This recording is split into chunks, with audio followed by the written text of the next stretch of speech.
Welcome to the May 2025 edition of Corporate Reporting Insights. Now, in this edition, we've got three sections. First of all, IFRS accounting standards developments.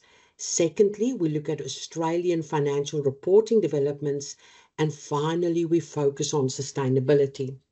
So let's start with section 1, IFRS accounting standards developments.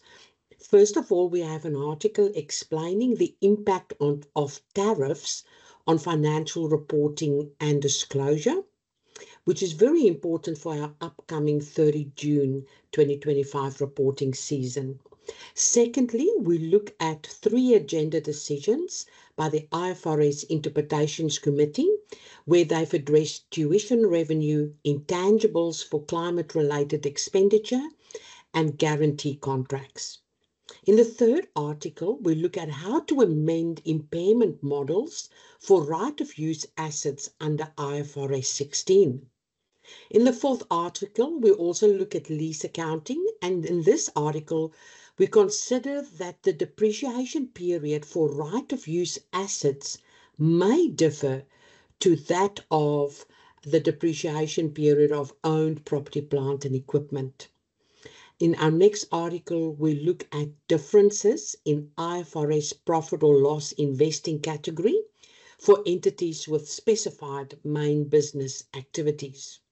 So we're starting to get ready for this very important standard, IFRS 18. It's a few years away, but slowly trying to get our head around it. And then in the last article in this first section, we look at common errors in financial reporting and audit quality, and around applying scope and definition criteria.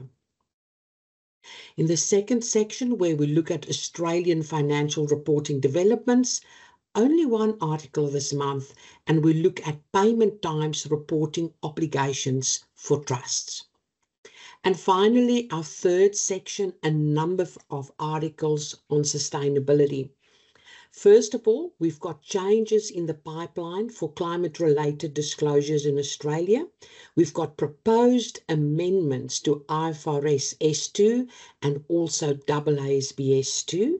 It's open for comment, and you're welcome to provide feedback to the Australian Accounting Standards Board.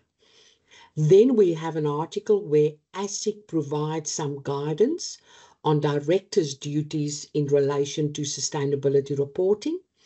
And also addresses the contents of directors' declarations. In the third article, we look at how to prepare an assurance-ready greenhouse gas inventory for sustainability. So really important that our greenhouse gas inventory, or some call it a carbon footprint, is assurance-ready. And then in our fourth article, we look at the timeline for assurance over your mandatory sustainability report. And there's a little bit of an interesting thing in that if organizations' financial year starts from 1 January to 30 June, they will have 2 year ones for assurance purposes. And we unpack what that would mean in practice. And then we have an article on the new reality for Australian supply chains. The next article is looking at navigating AASB S2 Pillar 2, and that is where we're embedding climate strategy into your reporting.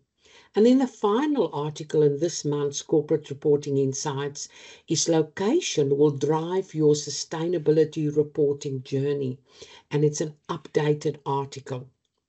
Finally, we would like to invite you to join our monthly IFRS and corporate reporting webinars. In particular, in May, Dean Arden and Kevin Frobus will be discussing all the latest developments to get you ready for 30 June 2025 reporting.